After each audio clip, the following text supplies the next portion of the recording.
एक छोटे से गांव में अर्जुन नाम का एक लड़का रहता था। वो बहुत ही होशियार और तेज था, लेकिन उसकी एक बड़ी कमजोरी थी। वो बिल्कुल भी डिसिप्लिन में नहीं रहता था। स्कूल की घंटी बजने के बाद भी वो अक्सर देर में पहुंचता था, होमवर्क अधूरा छोड़ देता था और पढ़ाई के समय पर खेल कूद में व्यस्त रहता था। एक दिन स्कूल में एक नए अध्यापक श्रीनिवास जी आए। उन्होंने आते ही बच्चे को डिसिप्लिन का महत्व समझाना शुरू किया। उन्होंने कहा, डिसिप्लिन के बिना जीवन वैसा ही है जैसे बिना पतवार का नाव। अगर तुम अपने समय और कार्य को ठीक से नहीं संभालोगे तो जीवन में कभी भी अपने मंजिल तक नहीं पहुंच पाओगे। अर्जुन को ये बातें सुनकर कुछ खास असर नहीं हुआ। उसने सोचा कि डिसिप्लिन की बातें तो सिर्फ किताबों में अच्छी लगती है, असल जिंदगी में इससे क्या फर्क पड़ता है। अगले दिन स्कूल में एक प्रतियोगिता का आयोजन हुआ। प्रतियोगिता का विषय था नदी के किनारे एक नाव चलाना। सभी बच्चे को एक एक नाव दिया गया और एक ही नक्शा जिस पर नदी का मार्ग दिखाया गया था। प्रतियोगिता का नियम था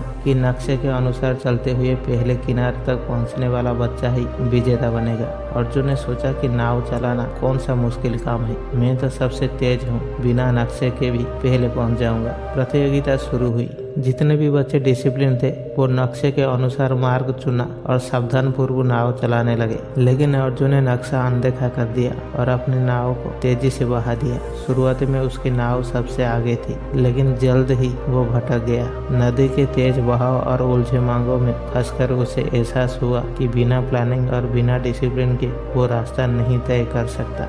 अर्जुन के नाव ना पहुंचने के कारण उसे प्रतियोगिता से बाहर कर दिया गया। ये उसकी जिंदगी का पहला बड़ा झटका था। श्रीनिवास जी ने उसे समझाया, तुम्हारी गति ही तुम्हारी ताकत नहीं है, सही मार्ग और डिसिप्लिन ही तुम्हें तुम्हारी मंजिल तक पहुंचा सकती है। अगर तुमने नक्शे को अनुसरण किया होता और ध्यान से कदम बढ़ाया होता तो तुम्हारी जीत सुनिश्चित थी। अर्जुन को अपनी गलती का एहसास हुआ। उसने ठान लिया कि वो अब से हर काम डिसिप्लिन के साथ ही करेगा। उसने अपने समय को बांटना शुरू किया। सुबह जल्दी उठना, स्कूल का होमवर्क समय पर पूरा करना और खेल कूद के लिए अलग समय निकालना। कुछ ही महीने के बाद स्कूल में एक और प्रतियोगिता हुई, ज्ञान की प्रतियोगिता। इसमें बच्चे को अलग अलग विषय पर सवाल पूछा गया। अर्जुन ने पूरी डिसिप्लिन और मेहनत से तैयारी की थी। इस बार वो न केवल प्रतियोगिता में भाग लेने के लिए तैयार था, बल्कि वो हर सवाल का सही उत्तर भी दे रहा था। प्रतियोगिता खत्म होने पर अर्जुन विजेता बना। श्रीनिवास जी ने उसे मंच पर बुलाया और कहा, ये वही अर्जुन है जिसने डिसिप्लिन का महत्व समझा और उसे अपने जीवन में अपनाया। यही इसका सफलता का कारण है। इस घटना के बाद अर्जुन न केवल स्कूल में बल्कि अपने पूरी गांव में एक मिसाल बन गया। उसने जीवन में डिसिप्लिन और प्लानिंग का महत्व सबको सिखाया और धीरे धीरे वो बड़ा होकर एक सफल इंजीनियर बना और अपने गांव के विकास के लिए काम करने लगा।